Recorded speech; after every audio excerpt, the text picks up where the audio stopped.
El síndrome del ejecutivo. El término de síndrome del ejecutivo o workaholism da nombre a la preocupación permanente por el trabajo, hasta el punto que el resto de la vida se ve afectada.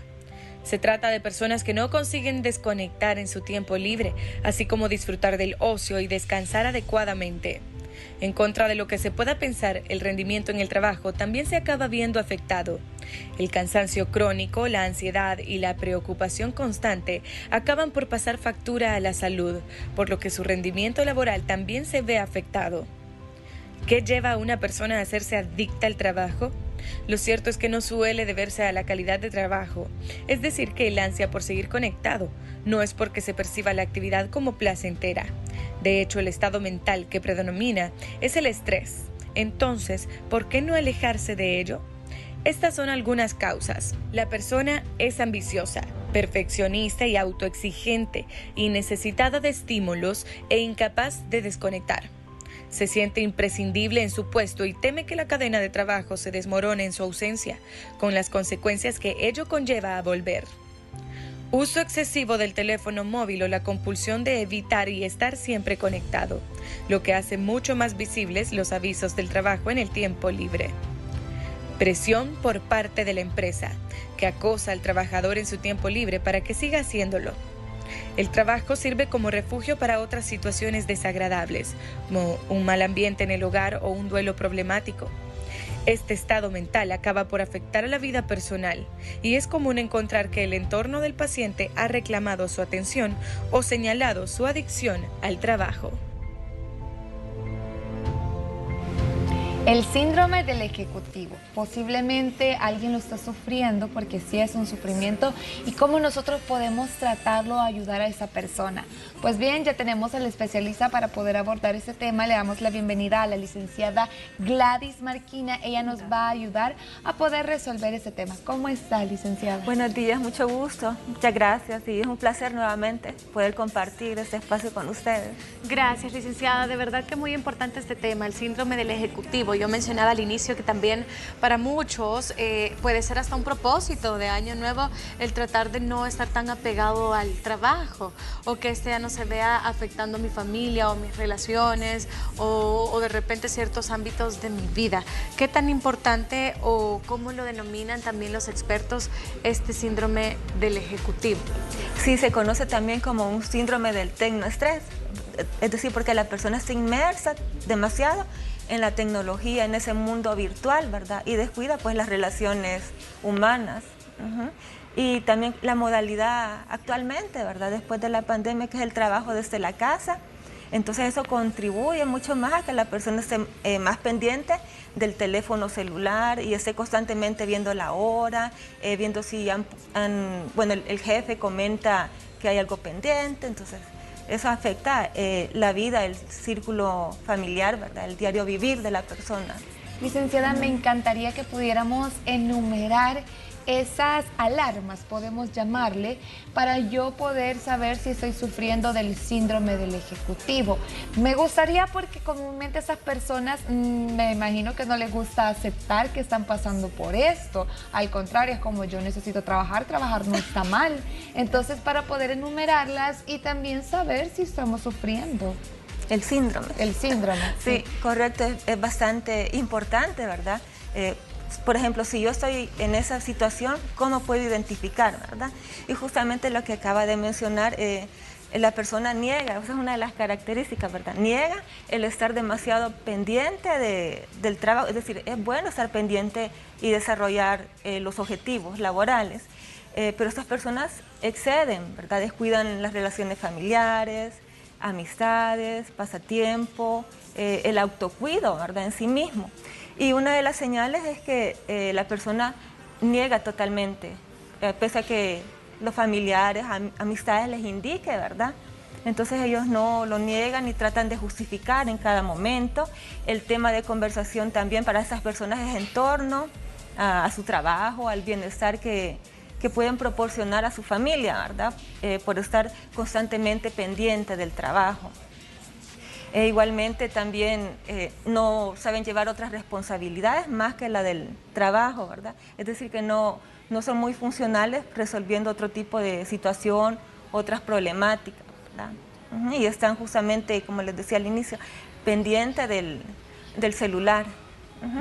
Igualmente, también cuando hay situaciones de duelo un poco problemáticas o duelos no resueltos, o situaciones familiares también quizás no las idóneas, entonces la persona se refugia mucho más en el trabajo.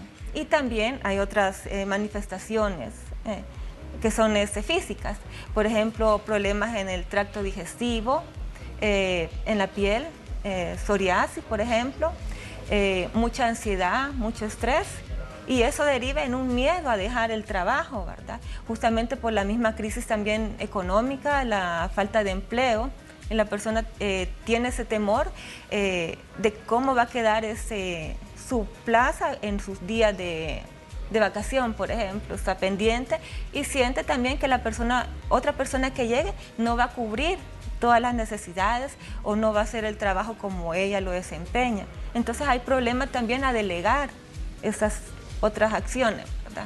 En el ámbito familiar, ¿cómo se descuida una persona con este tipo de síndrome? Porque supongo también que este tipo de personas obviamente descuidan esta parte y descuidan el tiempo muchas veces. Sí, es importante porque ya justamente lo antes mencionado, ¿verdad? Más la carga emocional interna genera un estrés demasiado intenso.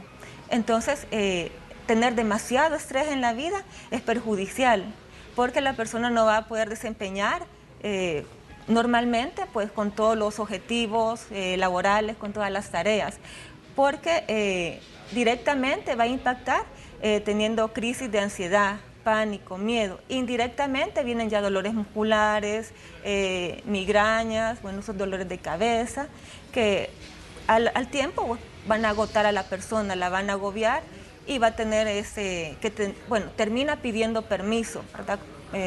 Muy frecuentemente. Y entonces ahí la calidad del trabajo pues se ve afectado en ese sentido. ¿Cómo nosotros podemos ayudar a algún amigo o familiar sin que éste salga a la defensiva cuando nosotros toquemos este tema?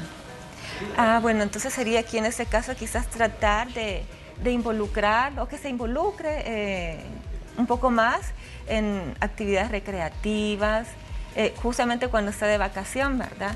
Tratar de distraerlo, que duerma lo suficiente también, porque es otra de las características de esas personas, no tienen problemas de sueño, no es un sueño corrido, ¿verdad? Sino que van despertando, duermen una hora. La misma preocupación. El mismo estrés, la misma ansiedad le genera que no pueda tener un buen sueño, un sueño reparador, ¿verdad?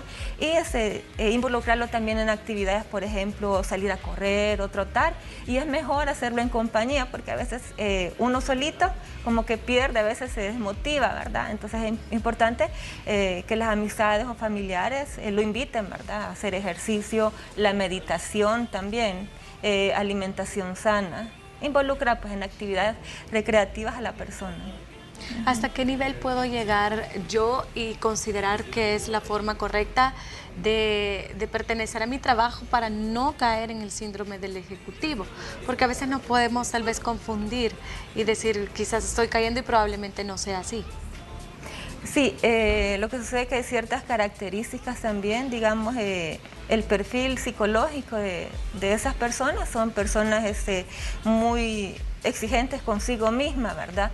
Son personas bastante ambiciosas, buscan bastante superarse, son muy perfeccionistas, constantemente quieren tener todo bajo control, ¿verdad? Hay una necesidad de estas personas de controlar todo en su vida y mucho más la parte laboral.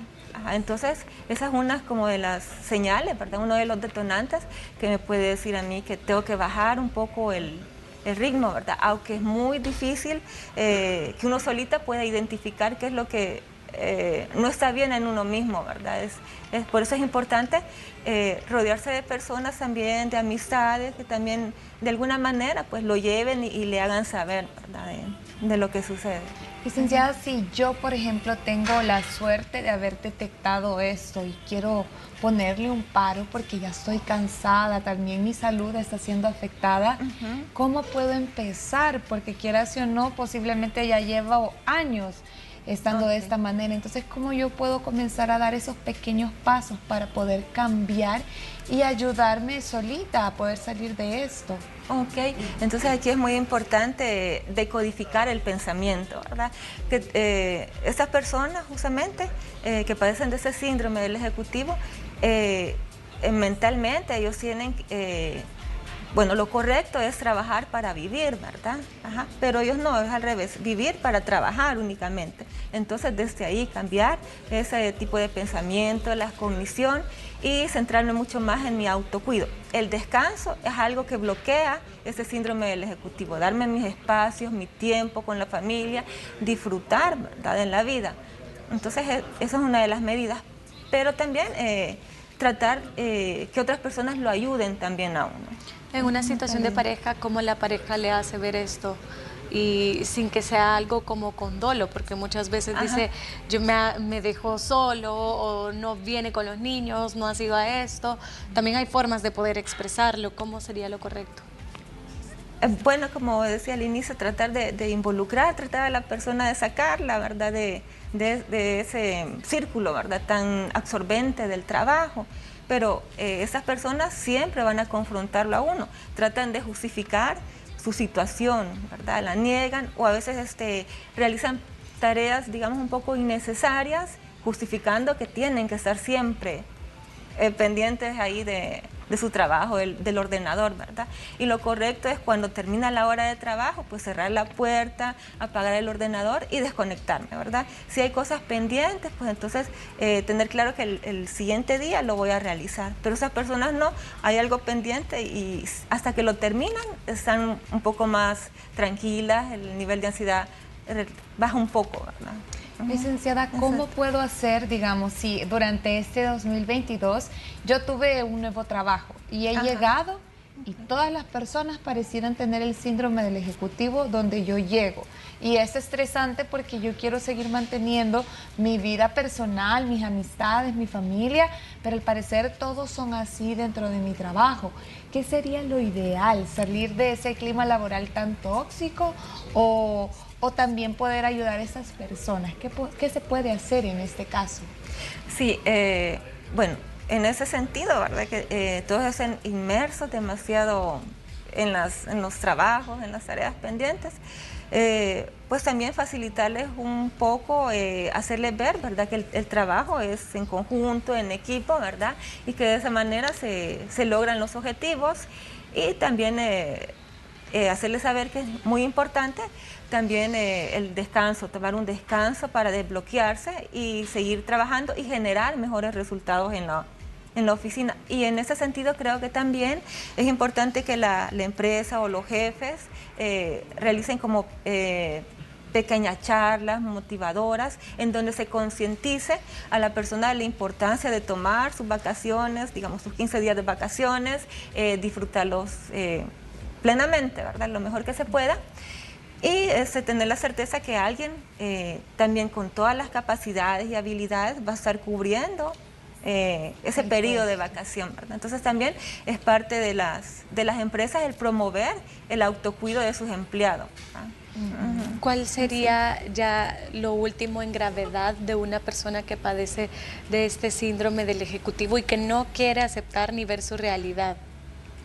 Realmente lo que puede suceder, ¿verdad?, que igual como el mantener demasiada ansiedad, demasiado estrés, bueno, todo eso genera en crisis, ¿verdad? Y desde luego la persona tiene que llegar a darse cuenta, ¿verdad?, cae en la cuenta que algo no está bien en su vida, ¿verdad? Las personas lamentablemente hasta que se llega a ese punto en que uno ya no puede continuar es que busca ayuda, ¿verdad? Pese a las señales del entorno, lo que me digan, lo que comenten mis amistades o lo que yo vea en mi situación personal, impactando en mi salud. Por ejemplo, esos problemas digestivos en la piel, alergias, por ejemplo, en la piel, el no dormir correctamente o lo necesario. Todo eso va desgastando y son detonantes, son pequeñas alarmas que el organismo nos envía, ¿verdad? Que algo no está bien, que hay que hacer una pequeña introspección en nosotros mismos y verificar cuáles son mis prioridades y qué es lo que debo de hacer yo para modificar, ¿verdad? Ciertos patrones que no están bien. Le agradecemos muchísimo, licenciada, por estos, bueno, por desarrollar el tema y por darnos también muy buenos tips a todos para saber cómo nosotros podemos mejorar este síndrome del ejecutivo, que es cuando uno tiene este demasiado estrés en el trabajo, demasiada adicción del trabajo. Mencionábamos que también a muchos se les conoce como workaholics también, y seguramente muchos se sienten identificados con este tema, porque estamos en un mundo en el cual el trabajo se nos exige muchísimo, además de que tenemos también que alimentar una familia, tenemos también que crecer, y esto nos hace muchas veces pensar que estas son las razones principales por las cuales vivimos para trabajar, ¿verdad? Y no es así. ¿Sus contactos? Bien, pueden contactarme en el 73 70 82 88 o bien en la página de Crecimiento y Desarrollo Psicológico. Ok, perfecto. Muchísimas gracias, licenciada. También esperamos que tenga feliz año nuevo, que haya tenido también una feliz Navidad. Y bueno, ya que vamos a empezar este 2023, hay que chequear también cómo estamos con ese síndrome del ejecutivo. Muchísimas gracias. A ustedes igual. Gracias. Con eso nosotros vamos a continuar con más de Hola.